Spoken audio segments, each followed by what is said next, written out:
तो अभी मैं एक वो शार्क टैंक है ना, वो देख रहा था। मैं देखने गया था कि कुछ आइडिया आए जीवन में, मैं भी कुछ सोचूं, कुछ करने की उम्मीद जगे, है ना। पर मुझे समझ नहीं आया यार, कुछ इक्विटी के बदले कुछ पैसा वैसा मांगते हैं ना, या नौकरी नहीं मिल रही, बिजनेस की बातें कहाँ से समझेंगे। वैसे मैं कॉमर्स स्टूडेंट हूँ, बिजनेस स्टडी में सबसे ज़्यादा नंबर आए थे, पर इक्विटी समझ नहीं पा रहा। और मैं शार्क टैंक देखने गया था सच में कि मोटिवेशन मिलेगी, कुछ कर लूँगा जीवन में। मैंने वहाँ 19 साल के बच्चे को 15 लाख रुपए का महीना कमाते देख डिमोटिवेट हो गया। ने बहनचोद 15 लाख महीना। मैंने बहस किया को वो एपिसोड ना भाई दोबारा रिवाइंड करके देखा कि भाई ये 15 लाख रुपए महीना ही बोल रहा है ना, क्योंकि 15 लाख पूरी जिंदगी के लिए मैं गुलामी करने के लिए तैयार हूं। और सिर्फ 19 साल का बच्चा भाई 15 लाख रुपए का महीना कमा रहा है। मैं 25 साल का प्योर बेरोजगार जिसने उम्मीद ही छोड़ दी है कि नहीं मिल सकती भाई नौकरी। ऐसा कुछ देख के मैं डिमोटिवेट हो गया, मैं बहुत टूट गया यार। उसके बाद मोटिवेशनल स्पीकर की बातें भी मुझे ऊपर से जा रही है कि ये क्या कह रहा है।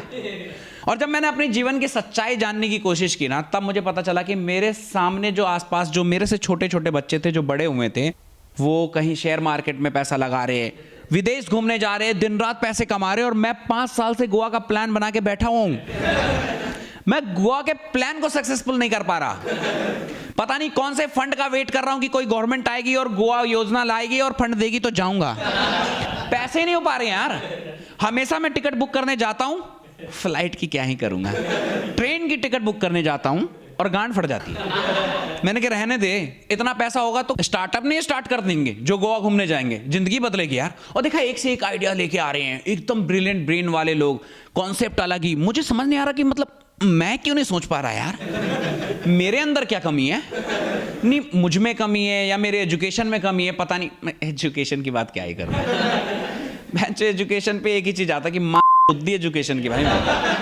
एजुकेशन तो मेरे झांट बराबर रही है भाई। स्कूल टाइम में बोलते थे जो कुछ नहीं होता यार, फालतू की चीज है। अब समझ में आ रहा है कि भाई कर दी, गलती कर दी। तो बढ़े ही नहीं तो माइंड ही डेवलप नहीं हुआ, कुछ सोच ही नहीं पा रहे भाई। सोचना छोड़ो, नौकरी नहीं कर पा रहे। जो लोगों ने सोच के रखा है कि ये करना है करके दे दे, वो नहीं कर पा रहे। हाँ प्योर बेरोजगार हो भाई। मैं 25 साल की उम्र में बिस्तर पे लेटे लेटे कबूतरों का सेक्स देख रहा हूं मैं विंडो से। 2-2 घंटे उनका सेक्स देख ले रहा हूं। वक्त को सही से बर्बाद कैसे करते हैं मुझे पता है। और मैं बढ़िया चिल एकदम यार, जब घर पे बैठ के मिल रहा है खाने को, क्यों जाए कमाने को, एकदम रिलैक्स। मेरे माँ बाप को कोई प्रॉब्लम नहीं। रिश्तेदार बहनचो आ गया, कहता है कि ये करता क्यों नहीं है कुछ। तो मेरी मॉम ने कहा करता तो है। माँ कितना प्यार करती है बच्चे से, है ना। उसके लिए कैसा भी होता है ना, बच्चा भला हो बुरा हो, माँ के लिए उसका बच्चा सबसे प्यारा होता है। सुना है ना आपने ऐसा। माँ ने रिश्तेदार को बताया कि करता तो है ये, पहले वक्त ने इसे बर्बाद किया, अब ये वक्त को बर्बाद कर रहा है। मेरा बेटा किसी से कम नहीं, वक्त से हिसाब ले रहा है। मैंने कहा इसे बेइज्जती समझो या तारीफ। पर यार देखो, बेइज्जती तो हो गई थी, बहुत ज्यादा हो गई थी। और मैंने अपने आप को मोटिवेट किया कि नहीं राहुल, एक ही जिंदगी मिली है, दोबारा नहीं मिलनी, तुझे कुछ करना पड़ेगा। मैं दोबारा शार्क टैंक देखना शुरू करा। मैंने कहा किसी के आइडिया ही कॉपी कर लूंगा। वो 15 लाख का महीना कमा रहा है, मेरा लाख ज्यादा बोले, मतलब 50,000। अरे 20,000 भी चलेगा यार, कॉपी करके कुछ तो कमाऊंगा। तो मुझे एक कॉन्सेप्ट मिला वहां पे। वो एक बंदा आता है, वो कुछ चलता फिरता वॉशरूम, मतलब होता है ना कि एकदम पब्लिक टॉयलेट आपको नहीं मिल पाता, जो कि जेन्युइन प्रॉब्लम है ना। हम लौंडे क्या दीवारों पे मूत दिए, चाहे लिखा हुआ गधे के पूत यहाँ मत मूत, हम मूत रहे होते। बाप को बोल रहा है ना, अपना तो प्रेशर रिलीज कर दो, है ना, हमारा क्या जा रहा है। लेकिन लड़कियां, उनके लिए तो प्रॉब्लम है। मैंने कहा तो बहुत बेस्ट आइडिया है। उन्होंने बहन जो मना कर दिया इन्वेस्ट करने से। अब उसके लिए फंड ज्यादा चाहिए था। तो मैंने कहा यार देखो भाई, उसके लिए तो बहुत फंड चाहिए, टीम चाहिए, इतने दिमाग चाहिए, हमारे बस की नहीं। तो मैंने थोड़ा सिंपल रखा। मैंने कहा ऐसा रोजगार ढूंढो जो हम जैसे लेजी लोगों को कनेक्ट कर सके। जैसे मैं 2-3 घंटे के लिए कहीं बाहर चला जाता हूं ना, तो शरीर में दर्द शुरू हो जाता है। ऐसा मन करता है कोई जगह, कोई पार्क मिल जाए जहां लेट सब, है ना।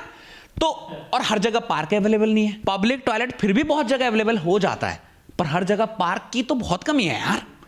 तो मैंने कहा क्यों ना ऐसा कुछ बनाया जाए कि मेरे जैसा आलसी लोग अपने कमर वगैरह सीधा कर ले, रेस्ट कर ले। तो मैंने वो जिम में जो आते हैं ना चटाई सी, तो मैंने कहा जगह जगह पे लगा दूंगा और ऑटोमेटिक ऐसे स्कैनर सा लगा दूंगा, जैसे स्कैन करके पे करेंगे वो चटाई खुल जाएगा और आप उस पर सो जाओ। है कि नहीं? बेहतरीन प्लान। लेकिन मुझे इसका टेस्ट लेना था। कोई भी प्लान ऐसे नहीं शुरू होते। मैंने उसमें देखा, उन्होंने टेस्ट किया, रिसर्च किया, टाइम दिया है।